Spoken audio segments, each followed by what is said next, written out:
तर मित्रांनो, आयुर्वेदा मराठीमध्ये तुमच्या सर्वांचं स्वागत आहे. फर्स्ट पेपर आपला अनाटॉमीचा झालाय. पेपर छान आलेला होता, जसं की एक्सपेक्टेड होतं. थोडेसे ऑड क्वेश्चन आपल्याला दिसणारच होते, 2 ते 3 ते आपल्याला दिसले आणि बाकीचा आपल्याला 12 पैकी आपल्याला 7 ते 8 क्वेश्चन एकदम प्रॉपर सिलेबसमधून अभ्यास केलेल्या याच्यामधूनच दिसलेले आहेत. नेक्स्ट पेपर सुद्धा तुम्ही त्याच पद्धतीने एक्सपेक्ट करू शकता की 2 ते 3 क्वेश्चन तुम्हाला ऑड दिसणार आहेत, कारण त्यांना पेपर मेंटेन करायचा आहे. जर पूर्ण पेपर इझी दिला तर तो युनिव्हर्सिटीचा पेपर वाटणार नाही. त्यामुळे तुम्हाला याही पेपरमध्ये 2 एसीक्यू ऑड दिसू शकतात आणि 1 एलक्यू ऑड दिसू शकतो. आता काही जण म्हणतात की ऑडचा अभ्यास कसा करू सर? ऑडचा अभ्यास करायचाच नाही मित्रांनो. तुम्हाला नॉर्मल पेपरचा अभ्यास करायचा आहे. ऑड त्यांना टाकायचं तर ते कुठूनही टाकू शकतात. त्यामुळे तुम्हाला नॉर्मल पेपरचा अभ्यास करायचा आहे. त्यामधून तुम्हाला मग दिसू द्या 2 ऑड क्वेश्चन दिसू द्या, 1 एलक्यू ऑड दिसू द्या. बाकी पूर्ण पेपर व्यवस्थित लिहिल्यानंतर चांगले मार्क भेटतात. आता सुरुवातीला मी तुम्हाला जसा नॉर्मल पेपर 2023 समरला आलेला होता तसा एक्सप्लेन करतो की कसा पेपर मला एक्सपेक्टेड आहे उद्या, आणि त्यानंतर ऑडची अपेक्षा काय काय होऊ शकते यावर आपण डिस्कशन करूया. सुरुवातीला कसा पेपर येऊ शकतो, जर नॉर्मल त्यांना जास्त परेशान करायचं नसले विद्यार्थ्यांना, नॉर्मल पेपर ब्ल्यूप्रिंट नुसार कसा यायला हवा पाहूया आपण. पहिला ब्ल्यूप्रिंट नुसार आपल्याला क्वेश्चन आहे कोष्ठ किंवा आशय यांच्यामधून क्वेश्चन आणि डायजेस्टिव्ह सिस्टम. याच्या बाहेरचे ते क्वेश्चन टाकू शकत नाहीत, कारण ब्ल्यूप्रिंटने दिलाय. या दोन्हीला मिळून 16 मार्काचं वेटेज आहे. 1 एलक्यू येईल, नंतर डायजेस्टिव्ह सिस्टमवर 1 एसीक्यू आणि 1 एमसीक्यू आहे. त्यामुळे पहिला एसीक्यू मी एक्सपेक्ट करतोय कोष्ठ आणि आशय या दोन्हीपैकी एकावर. आशय एक वेळ येऊन गेलेला आहे. कोष्ठ आणि आशय हे फर्स्ट एसीक्यू साठी मोस्ट इम्पॉर्टंट तुमच्यासाठी बनून जातात. दुसऱ्या एसीक्यू कडे येऊया आपण. प्रमाण शरीर आणि मर्म शरीर. मित्रांनो, टाकायला ते प्रमाण शरीर टाकू शकतात किंवा एखादा मर्म टाकू शकतात. आतापर्यंतच्या इतिहासात पाहायला गेलं तर मर्म शरीरचा एखादा छोटासा मर्म एसीक्यू साठी विचारला गेलाय, जसं की शिप्रमर्म, त्याच्यानंतर शिप्रमर्म विचारला गेलेला होता समरला, आणि नाभीमर्म विचारला गेलेला होता आता झालेल्या विंटर एक्झाम मध्ये. म्हणजे मर्मचा एक छोटासा जो मर्म आहे कोणता पण, ते डायरेक्टली तुम्हाला दुसऱ्या एसीक्यू साठी विचारला जाऊ शकतो किंवा मग प्रमाण शरीरवरती डायरेक्टली येऊन जाईल. ठीक आहे. त्यानंतर तुम्हाला काही कन्क्लुजन देईल मी झाल्यानंतर की तुम्हाला एक्झॅक्ट कशावर जास्त फोकस करायचं आणि कशावर तुम्ही थोडंसं ढिल्ल करू शकता. तिसऱ्या नंबरचा एसीक्यू तुम्हाला शिरा, धमनी आणि स्त्रोत या तिन्हीपैकी विचारला जाऊ शकतो. आणि कार्डिओव्हास्क्युलर सिस्टीम आहे मित्रांनो. कार्डिओव्हास्क्युलर सिस्टमवर एलक्यू येण्याचे चान्सेस कमी आहेत.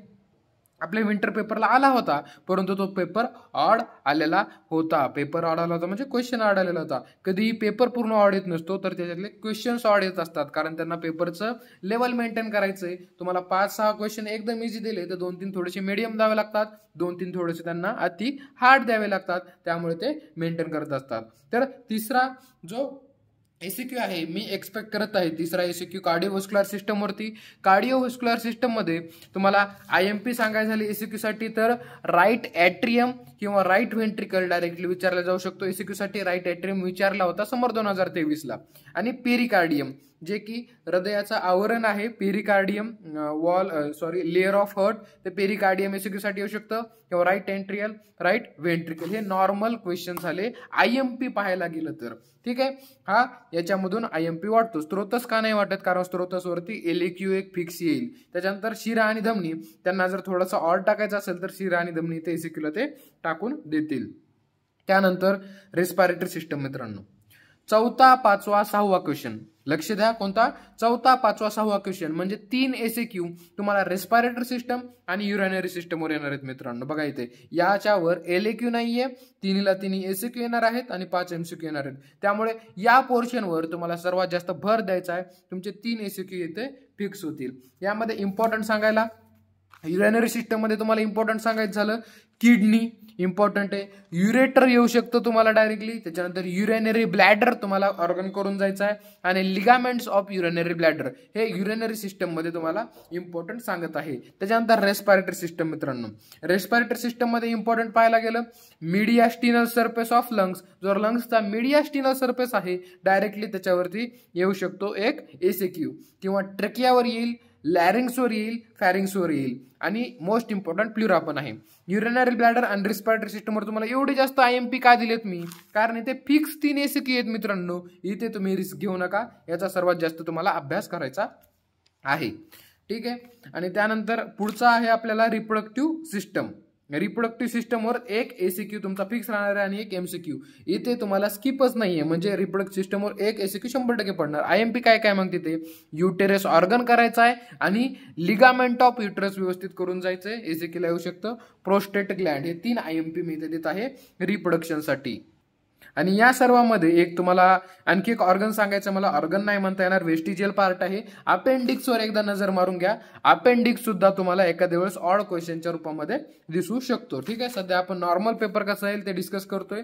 पहिले कोस्ट किंवा आशेवर येऊ शकतो, दुसरा एक स्वतःचा सबमर्म येईल किंवा प्रमाण येईल डायरेक्टली. शिराधमनी स्त्रोतस्वर कमी चान्सेस वाटतात मला इथे. तिसऱ्या एसीक्यू मध्ये कार्डिओव्हास्क्युलर सिस्टम मधला एक छोटासा पॉईंट तुम्हाला येऊ शकतो, राईट एट्रिया किंवा राईट वेंट्रिकल किंवा पेरिकार्डियम. त्याच्यानंतर चौथा, पाचवा, 6वा एसीक्यू त्यासाठी तुम्हाला मी IMP दिले. या व्यतिरिक्त तुम्हाला या टॉपिक मध्ये वाटत असेल की इथे एसीक्यू येऊ शकतो तर तुम्ही वाचून घ्या. आणि त्यानंतर रिप्रोडक्टिव्ह सिस्टम वरती एसीक्यू येणार आहे, त्यामुळे तो चॅप्टर वाचताना तुम्ही कोणकोणते एसीक्यू कसे पडू शकतात याचा विचार करून त्याच्या टॉपिकवर ओव्हरलुक करू शकता. IMP तुम्हाला रिप्रोडक्टिव्ह मध्ये सांगितलं मी, युट्रस, लिगामेंट ऑफ युट्रस आणि प्रोस्टेट ग्लँड. ठीक आहे, त्याच्यानंतर आता आपण येऊया 8व्या एसीक्यूकडे. कला शरीर, इंद्रिय शरीर आणि त्वचा शरीर हे 3 आहेत तिथे, आणि सेन्सरी ऑर्गन. मोस्ट एक्सपेक्टेड तर पुढचं ऐकायला पाहिजे, कारण कला, त्वचा, इंद्रिय बाकी कुठेच येण्यासारखा तिथे पॉईंट राहिलेला नाहीये. परंतु मागच्या 2 पेपरचा इतिहास पाहता सेन्सरी ऑर्गन मधील कोणताही एका सब पॉइंटवर इथे एसीक्यू येत आहे. जसे की एका पेपरला टिम्पॅनिक मेम्ब्रेन आलेला आहे, एका पेपरला पॅपिला आलेला आहे.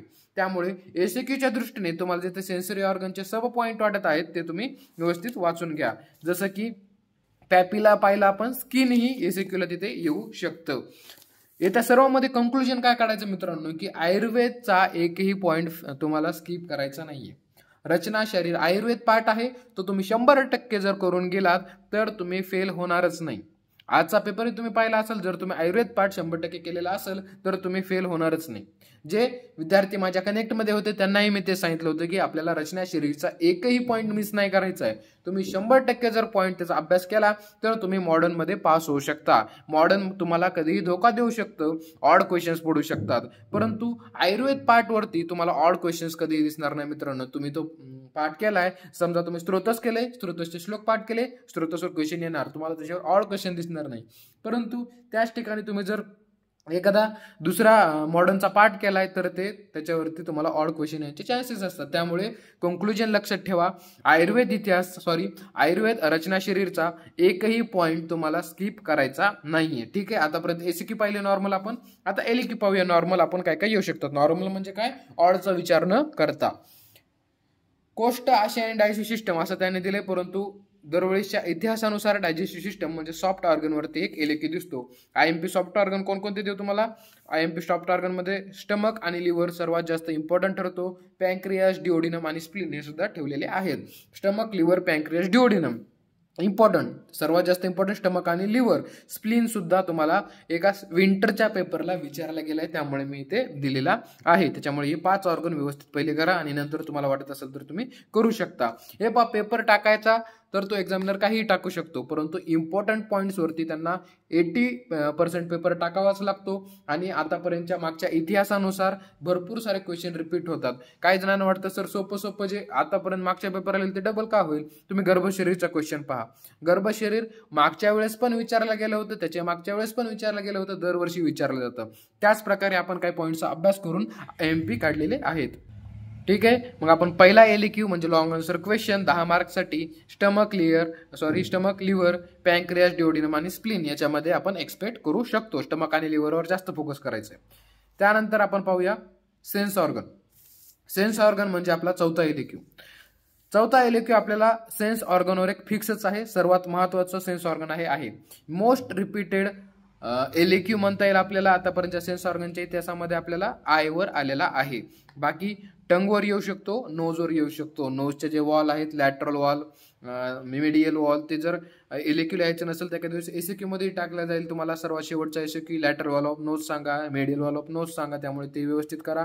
टंग व्यवस्थित करा, त्याचे दोन्ही सरफेस व्यवस्थित करा. आणि आय, हे 3 क्वेश्चन मोस्ट एक्सपेक्टेड आहेत आपल्या पेपर 2च्या सेन्स ऑर्गनसाठी. ठीक आहे, पहिला आणि चौथा सांगितलं. आता दुसरा मित्रांनो, दुसरा प्रमाण आणि मर्म त्यांनी असं सांगितलंय, परंतु मोस्ट एक्सपेक्टेड आतापर्यंत इतिहास मर्मवरच दुसरा एलक्यू आलेला आहे. सर म्हणता मी मर्म स्किप केले, खूप मोठं मर्म आहे. मित्रा, मर्म कधी स्किप करू नका. मर्म करताना आता ज्यांनी आतापर्यंत मर्म केलंच नाही त्यांनी मर्माचं पूर्ण इंट्रोडक्शन वाचून घ्यायचं, त्रिमर्म काय असतं ते बघायचंय, त्याच्यानंतर मर्माचं वर्गीकरण पाहायचंय, मर्माचं वर्गीकरण कसं केलेलं आहे, त्याच्यानंतर त्याचे जे बेसिक टाईप आहेत जसं की त्याचे चार्ट्स करून ठेवा तुम्हाला, म्हणजे कोणताही क्वेश्चन आला तर क्लासिफिकेशनचा मर्माचा चार्ट तुम्हाला टाकता येईल. असे खूप सारं कॉमन कंटेंट वाचून ठेवा मर्मचं, जे की कोणताही मर्म विचारला गेला तरी तुम्हाला त्याच्यामध्ये लिहिता येईल. हा मर्मचा LAQ मध्ये तुम्हाला मर्मविषयी कॉमन इन्फॉर्मेशन जास्त प्रमाणात विचारू शकतात, जसं की मर्माच्या व्याख्या लिहा, मर्माचं वर्गीकरण लिहा आणि एखादा तुम्हाला कोणताही मर्माचा प्रकार तुम्हाला एक्सप्लेन करायला लावू शकतात. जसं की एक मर्माचा सब प्रकार म्हणजेच शिप्रमर्म, नाभिमर्म हे एक ECQ साठी तर फिक्सच असतो आणि LAQ साठी तुम्हाला मी जसं की मी आता सांगितलं, ज्यांनी आतापर्यंत मर्म केलाच नाही त्यांनी मर्माच्या व्याख्या करायच्यात, मर्माचं वर्गीकरण व्यवस्थित करून जायचं आहे. ठीक आहे. दुसरा क्वेश्चन आपण एक्सपेक्ट करतोय मर्मावर. तिसरा LAQ शिरा धमनी स्त्रोतस मोस्ट एक्सपेक्टेड, आणि आतापर्यंतच्या इतिहासानुसार स्त्रोत 100% तुम्हाला LAQ ला येईल. स्त्रोतसाचे सर्व श्लोक तुम्हाला पाठ करायचे, चरकनुसार सुश्रुतनुसार दोन्हीनुसार करायचे. हे श्लोक पाठ झाल्यानंतर तुम्ही शिरा आणि धमनी वाचून घ्यायचे. शिरा आणि धमनी का? कारण तुम्हाला म्हणलं मी आयुर्वेद जो रचना शरीर आहे त्याचा कोणताही पाठ आपल्याला मिस करायचा नाहीये. स्त्रोतस most expected for third LAQ. ठीक आहे. शिरा आणि धमनीचं काय मी तुम्हाला पुन्हा जेव्हा ऑड क्वेश्चनची एक्सपेक्टेशन कशी त्यावर मी तुम्हाला सांगेल. आणि चौथा आपण सेन्सरी ऑर्गन पाहिला, आपण आय, टंग आणि नोज याच्यावर सांगितलेलं आहे. जे काय मी मॉडर्नचे IMP दिले ते या पेजवरती आहेत, तुम्ही पॉज करून पाहू शकता. आणि आयुर्वेद पार्ट तुम्हाला सांगितलं मी, कोणताही सिंगल पॉईंट तुम्हाला मिस करायचा नाहीये. ठीक आहे. आयुर्वेदचं काय काय एक्सपेक्ट केलं आपण इथे, स्त्रोतसवर LAQ एक्सपेक्ट केला, म्हणजे 3 LAQ पैकी आपल्याला एक LAQ स्त्रोतस, दुसरा मर्म, 2 LAQ ते आयुर्वेद पार्टवर येणार आहेत. येथे आयुर्वेद पार्ट येण्याची शक्यता जास्त वाटते, परंतु मागच्या 2 पेपरचा इतिहास पाहता सेन्सरी ऑर्गनच्या सब क्वेश्चनवर आला, जसं की टिम्पॅनिक मेम्ब्रेन, पॅपिला असंच काहीतरी येऊ शकतो, lateral wall of nose, medial wall of nose असं काही येऊ शकतं. त्याच्यानंतर reproductive system modern, respiratory system, urinary system modern. त्याच्यानंतर हा शिरा धमनी स्त्रोतस आणि कार्डिओव्हास्क्युलर सिस्टम हर्ट हा ब्ल्यूप्रिंटनुसारच पाहायला गेलं तर हर्ट हा LAQ साठी नाहीये, म्हणून ECQ मध्ये येण्याचे मोस्ट चान्सेस आहेत. परंतु विंटरच्या पेपरमध्ये राईट एट्रिया आणि पेरिकार्डियम हे दोन्ही 5-5 मार्कासाठी मिळून असं एक LAQ तयार केलेला होता कार्डिओव्हास्क्युलर सिस्टम मध्ये. ठीक आहे. त्याच्यानंतर दुसरा मर्मवर आपण सबमर्म एखादा एक्सपेक्ट करतोय आणि पहिला कोष्ट किंवा असे याच्यावर एक्सपेक्ट करतोय. हे झाला नॉर्मल पेपर. आणि तुम्हाला याच प्रकारे समरचा पेपर तर कम्प्लिटली ब्ल्यूप्रिंट फॉलो करूनच येतोय आणि आला आहे आतापर्यंत. त्यामुळे मला तरी एक्सपेक्टेड आहे की पूर्ण पेपर हा ब्ल्यूप्रिंटला धरूनच राहील आणि सर्व पेपर समरचे ब्ल्यूप्रिंटला धरूनच राहिलेले आहेत. आता आपण एक्सपेक्ट करूया की ऑड काय काय होऊ शकतं. ऑड टाकायचं म्हणल्यावर काय करू शकतो आपण, एक्सपेक्ट काय केलं कोष्ट आणि असे, तर ते डायजेस्टिव्ह सिस्टमचा एखादा पार्ट टाकून देतील, जसं की ड्युओडिनम टाकून दिलं किंवा अपेंडिक्स टाकून दिलं. हे काय झालं त्याच्यामध्ये त्यांना टाकायचं झालं तर ऑड. त्याच्यानंतर प्रमाण आणि मर्म याच्यावर ऑड काय टाकू शकतात, त्याच्यावर ऑड टाकण्यासाठी काहीच नाहीये, ते प्रमाणही सोपं आहे आणि एखादा सबमर्म टाकून देतील डायरेक्टली. शिरा धमनी स्त्रोतस आणि कार्डिओव्हास्क्युलर सिस्टम. मित्रांनो आपण एक्सपेक्ट काय करतोय कार्डिओव्हास्क्युलर सिस्टमचा, राईट एट्रिया किंवा राईट वेंट्रल किंवा पेरिकार्डियम. जर यांना ऑड करायचं असेल इथे तर काय करू शकतात, शिरावर क्वेश्चन टाकू शकतात, धमनीवर टाकू शकतात. आपण काय म्हटलं आयुर्वेद 100% करायचं, त्याच्यामुळे इथे जर त्यांनी ऑड जरी टाकला तरी आपला शिरा धमनी पहिलेच केलेला आहे. ठीक आहे. चौथा, पाचवा, 6वा क्वेश्चन. ऑड क्वेश्चन जर टाकायचे तर ते मॉडर्नवरच टाकणार, आयुर्वेदवर त्यांना काय ऑड करता येणार नाही. त्याच्यामुळे आयुर्वेद पाठ 100% करून गेला तरच होईल. मी तुम्हाला पुन्हा पुन्हा काय सांगतोय, कारण कोणी आयुर्वेद पाठचा एकही पॉईंट मिस करण्याची चूक करू नका. चौथा, पाचवा, 6वा पहिला आपण respiratory system, urinary system. Odd टाकायचं म्हणल्यावर काय करतील ते, त्यांना याच्यामधूनच 3 ECQ टाकायचे. त्यांना ऑड किती काही करायचं असलं तरी या 2 टॉपिकमधूनच त्यांना 3 ECQ काढायचे आहेत. आपण मोस्ट ऑफ द IMP काढून दिले तुम्हाला रेस्पिरेटरी आणि युरिनरी मध्ये, तरी त्यांना याच्या व्यतिरिक्त टाकला तर ते ऑड येईल. तुम्ही जर हे व्यवस्थित केलं तर तुमचे 2 ECQ तर कव्हर होईल, एक तो ऑड टाकू शकतात. ठीक आहे. आपण असं एक्सपेक्ट करून जायचंच नाही की ऑड पेपर येणार आहे म्हणून. ऑड पेपर येत नसतो, ऑड क्वेश्चन येतो. आणि ऑड क्वेश्चन किती येतात मित्रांनो, पूर्ण पेपरमधून 2 ECQ तुम्हाला ऑड दिसू शकतात आणि 1 LAQ तुम्हाला ऑड दिसू शकतो. याशिवाय पेपर हार्डच बनणार नाहीये. त्याच्यामुळे तुम्ही मानसिकता तशी घेऊन जायची की 2 ECQ तुम्ही अभ्यास न केलेले त्याच्यापैकी येऊ शकतं आणि 1 LAQ तुम्ही अभ्यास न केल्यापैकी येऊ शकतं. बाकी पेपर व्यवस्थित सोडून यायचा आहे आणि याचाही तुम्हाला स्किप नाही करायचा आहे. हेडिंग वगैरे टाकून तुम्हाला त्याच्याविषयी जेवढी माहिती तेवढी लिहून यायची आहे. रिप्रोडक्टिव्ह सिस्टमवरती तुम्हाला मी आता सांगितलं युट्रस आणि लिगामेंट ऑफ युट्रस तिथं IMP दिलं तुम्हाला. आणि इथे जर ऑड टाकायचं तर काय करतील सर? आता ऑड टाकायचं झालं तर आता मागचे 2 पेपर तुम्हाला सांगितलं मी की ते सेन्सरी ऑर्गनचा काय ते सब पार्ट येते. ऑड टाकायचं म्हणलं त्वचा शरीर कला शरीर येऊ शकतं. तुम्ही हाही क्वेश्चन कोणी स्किप करायचा नाही. त्वचा शरीर आणि कला शरीर जर ज्यांना श्लोक पाठ नाहीत त्यांनी एक्सप्लेनेशन व्यवस्थित करून जा. ज्यांनी श्लोक पाठ केलेत वर्षभर त्यांनी तेच करा. आता कालचाही पेपर झाला, खूप जर म्हणलं असेल ऑड पेपर आला. ज्यांनी वर्षभर अभ्यासच केलेला नाहीये त्यांना प्रत्येक पेपर ऑडच वाटणार, याच्यामध्ये काही शंका नाही. ज्यांनी शेवटच्या महिन्याभरात अभ्यास केलाय त्यांना पेपर ऑडच वाटतात. परंतु ज्यांनी लास्टचे 6 महिने वर्षभर ज्यांनी सिलेबस पाहत आलेत, अभ्यास करत आलेत, त्यांना माहिती आहे की हे क्वेश्चन एक्सपेक्टेडच होता. याच्यामध्ये काही ऑड नाहीये. पेपरमध्ये फक्त 1 ते 2 क्वेश्चन असे अनएक्सपेक्टेड न अभ्यास केलेले पडले. एलएक्यू मध्ये ऑड काय करू शकतात मित्रांनो? एलएक्यू मध्ये काय करू शकतात, जर त्यांनी एसएक्यू मध्ये जर इथं ऑड करून डायजेस्ट सिस्टमवर क्वेश्चन टाकला तर ते एलएक्यू मध्ये काय करतील की कोष्ट आणि असे 5-5 मार्काला डायरेक्टली टाकून देतील. पण आपण आयुर्वेद पाठ 100% केलाय त्यामुळे त्यांनी इथं ऑड जरी टाकला तरी आपण सोडून येणार आहोत. त्याच्यानंतर दुसरा प्रमाण आहे मर्म. याच्यामध्ये ऑड काय? ऑड काहीच करू शकणार नाही. तिथे आयुर्वेद पाठमध्ये ते ऑड काहीच करू शकणार नाहीत. मर्मवरच टाकतील. कोणताही मर्माचा प्रकार टाकू शकतात एक मोठा.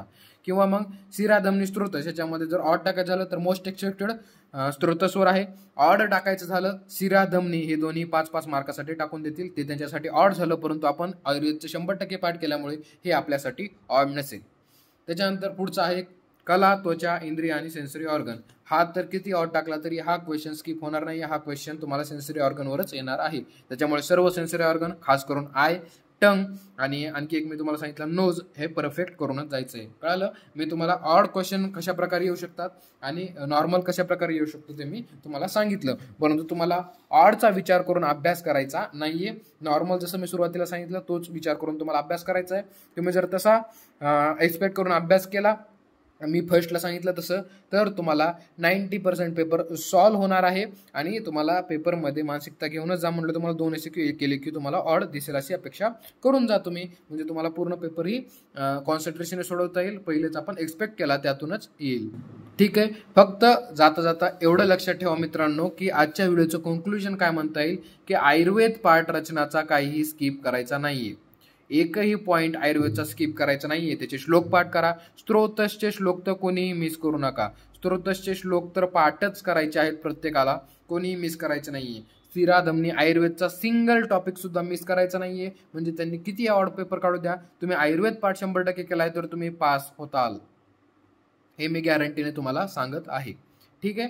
आतापर्यंत तुमचे जे पेपर गेले त्या सर्वांमध्ये तुम्हाला माहिती आहे की 1-2 क्वेश्चन इकडे तिकडे झाले तरी सर्वांना पास होईल असाच पेपर निघत आहे.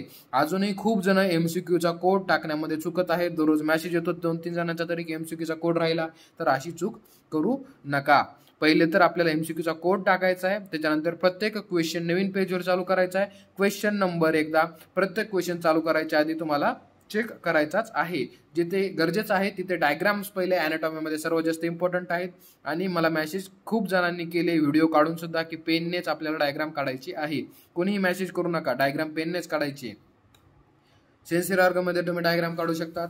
त्याच्यानंतर एक सब पॉईंट आला, रिपड तुम्हाला मॉडर्नचा क्वेश्चन आला की तुम्ही पहिले विचार करायचा की याची डायग्राम कोणती बनू शकते. विदाऊट डायग्राम मॉडर्नचा क्वेश्चन तुम्ही राईटच करू नका. ठीक आहे. खूप लेंदी व्हिडिओ झाला परंतु पूर्ण अनालिसिस याच्यामध्ये तुम्हाला दिलं. या अनालिसिसच्या बाहेर मला नाही वाटत की तुमचा पेपर दिसेल. आणि आपली तुम्ही गेल्या वर्षीचंही अनालिसिस पाहू शकता, त्यामधूनच आपण पूर्ण पेपर कव्हर केलेला होता. ठीक आहे. ऑल द बेस्ट सर्वांना. सर्वांनी काल्म राहून एकदम थंड डोक्याने पेपर सोडून यायचं आहे. ऑल द बेस्ट सर्वांना. आयुर्वेदा मराठीची टीम तुमच्या सोबतच आहे शेवटच्या पेपर पर्यंत. ठीक आहे. जे होईल ते पाहता येईल. आता तुमचं काम फक्त काय आहे, अभ्यास करायचा आहे. तुम्ही बाकी कोणतीही गोष्ट बदलू शकत नाही. तुम्ही फक्त एकच गोष्ट करू शकता. आता 3 दिवस आहेत. या 3 दिवसामध्ये तुम्ही पूर्ण सिलेबस वाचून काढायचा आहे. आणि आयुर्वेद पाठ तर एकदम 100% पाठच करायचा आहे. आणि मॉडर्न पार्ट जेवढा मी IMP दिला तेवढा कव्हर करा. आणि बाकीचा तुम्हाला जे IMP वाटत असेल तुमच्या हिशोबाने तेही करून घ्या. परंतु आयुर्वेद पार्ट मिस केला तर तुम्ही पास नाही होणार. आयुर्वेद पार्ट जर 100% केला तर तुम्ही 100% पास व्हाल. आता खूप वेळा म्हटलं मी आयुर्वेद करा, त्यामुळे माझ्यासाठी तरी एकदा करूनच टाका. ठीक आहे. थँक्यू.